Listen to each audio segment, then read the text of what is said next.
My particular innovation is actually somewhat technical.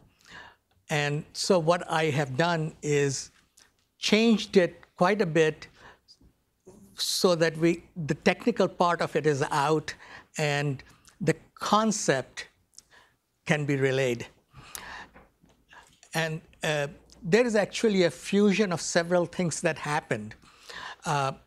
To start with, in 2010, Pakistan had one of the worst flood in recorded history.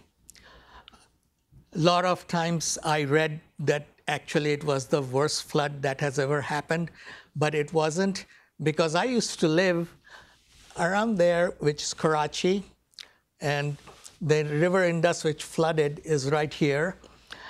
And I went to and saw one of the civilizations. This Indus Valley is very fertile land.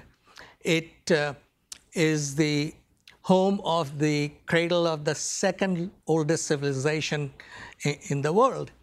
And not far away from where I lived was one of the ruins of the civilization, Mohenjo-daro, which in local language means mound of the dead.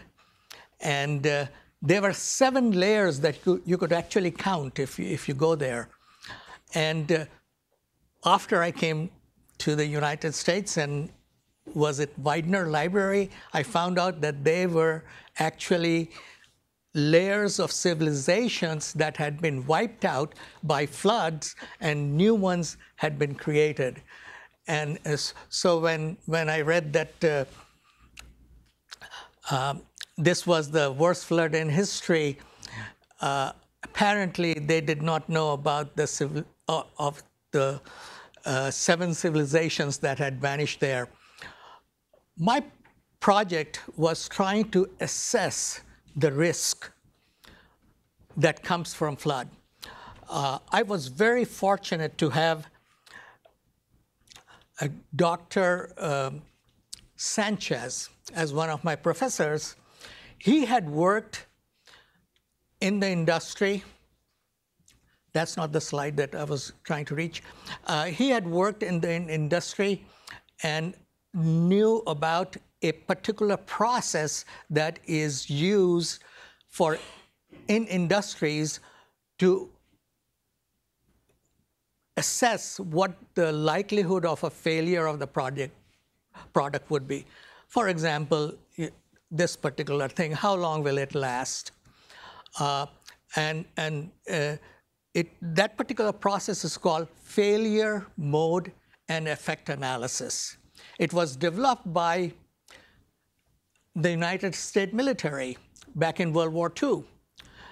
It was very successful. Some of the engineers that worked in the military came and joined NASA.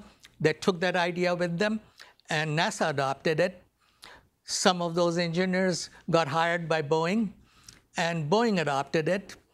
And then General Motors adopted it. You may remember a few years ago, Toyota had this problem with acceleration, and Mr. Toyota came and testified in front of the committee. They had to recall about 7 million of their cars.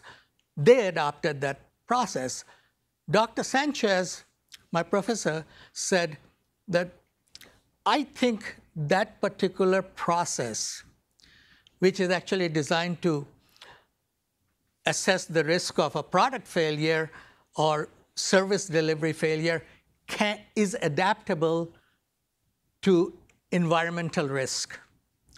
And he said, I think you should try it. So I ended up spending 1.5 years on it, and sure enough, it's adaptable. Another professor that I had, Dr. Mark Layton, he said that environment is a very big field. Why don't you narrow it down to hydrological cycle? About that time, that Pakistan flood happened, and so my project became assessing the floods, assessing the risk of the floods. We started with 50 risks. That was too many. narrowed it down to 20.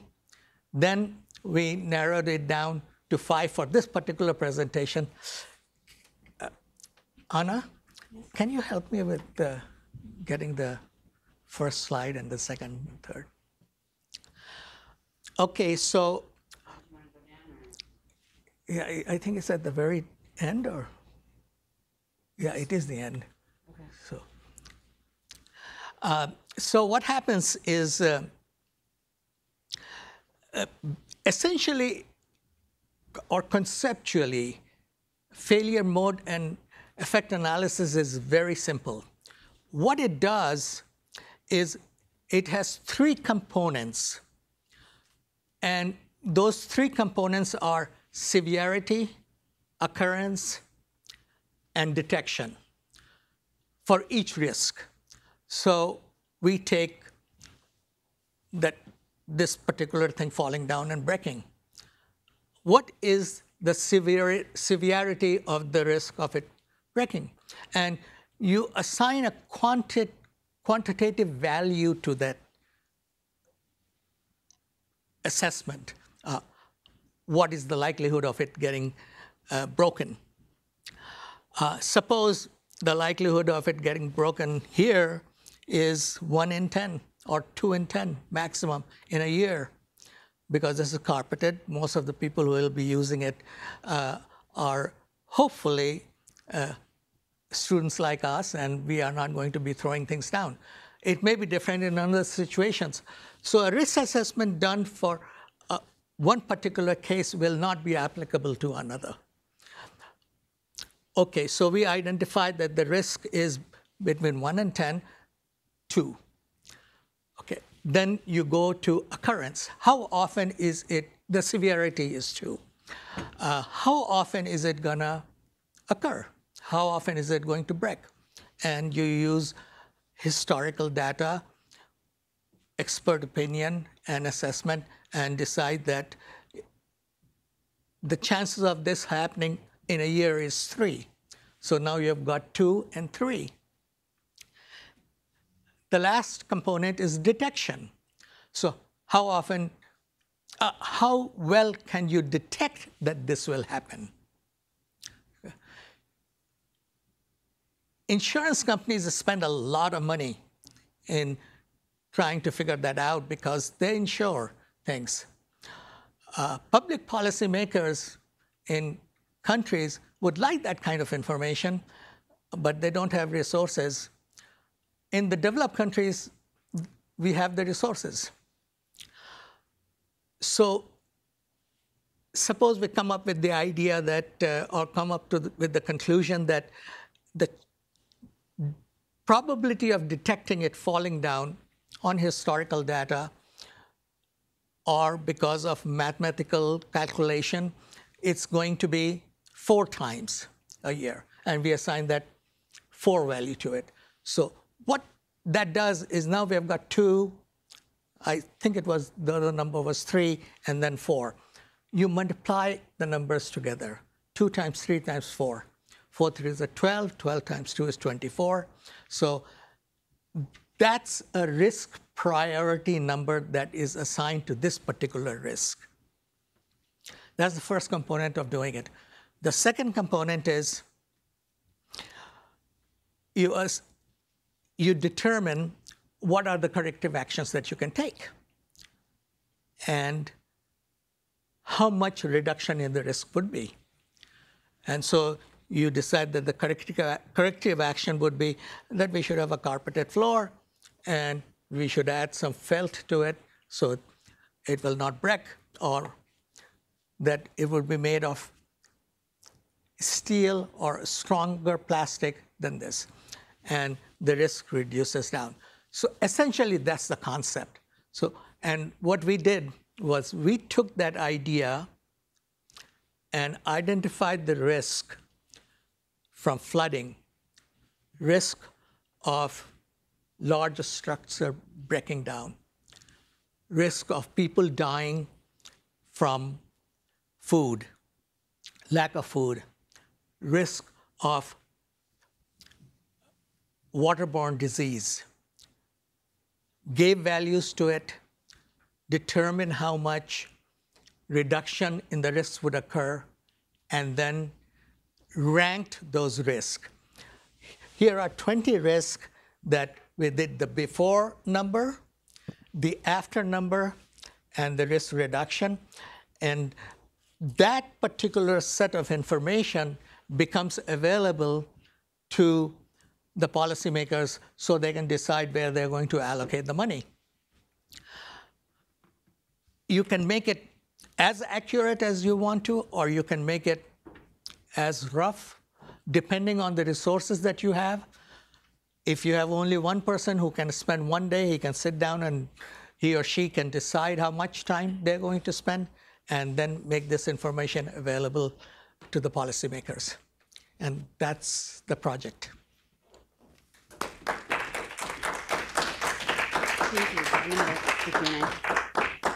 Thank you. So now we have some time for questions and answers. So where do I see the first question? Maggie. Have you presented your project to the government in Pakistan, and what is their reaction?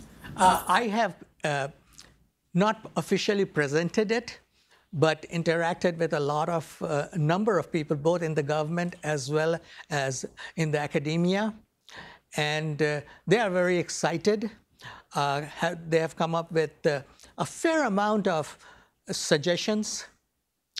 And since I wrote this, we have made significant improvement in the adaptation process. And that is a going on work. So I decided specifically that we won't get it published till we can finalize it and make it more presentable. And what does your data show about the next big flood coming to that area? Next flood, when it will come, if I could predict that, I would become a very rich man, and Extension School would do it extremely well. Next question's from Michael in the back. Is your approach applicable to floods in other parts of the world, or just mainly in and around Pakistan? No. Actually, I think I didn't know about FMEA and the criticality component of it, which helps rank the risk. It's ingeniously simple conceptually, and the flexibility is immense, and therefore the applicability will be there to perhaps a lot of things.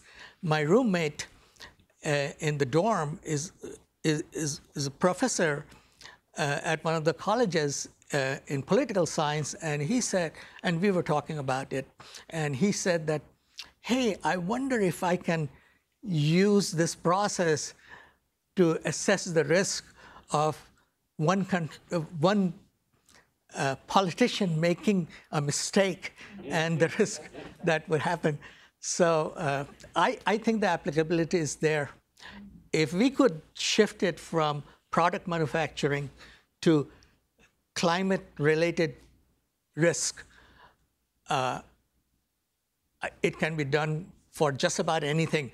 I've thought of that question often, and as you move from empirically determinable risk factors, it becomes less robust, but it can be done.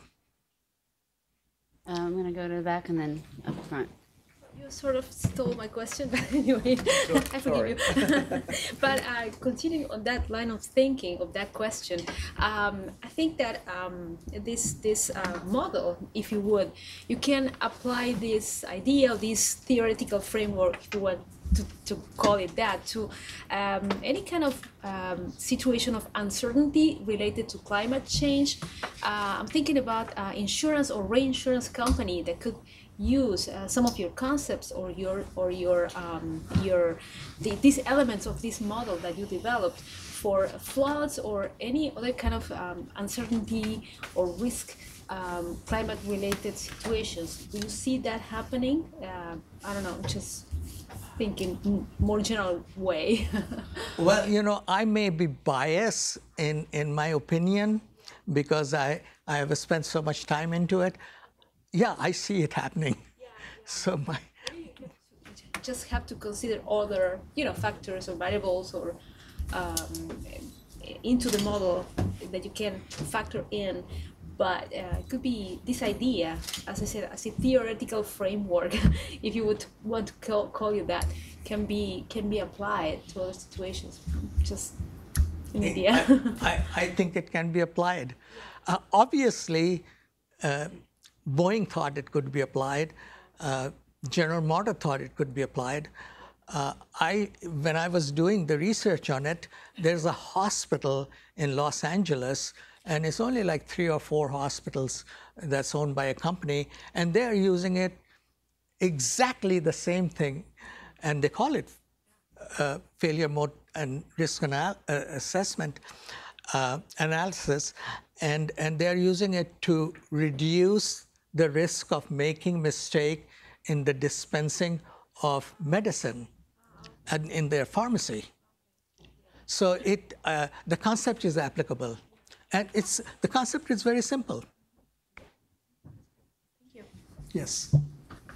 There was something that was a little unclear, and it's probably my fault, but the third factor that you had was information, knowledge, and that seemed to be on a different dimension than the other two, which had to do with risk. Can you say something about what that third thing is? How does our lack of knowledge or information affect the risk factors? Okay. Let's take this. For example, when I was doing the original one, waterborne disease was one of the risks. And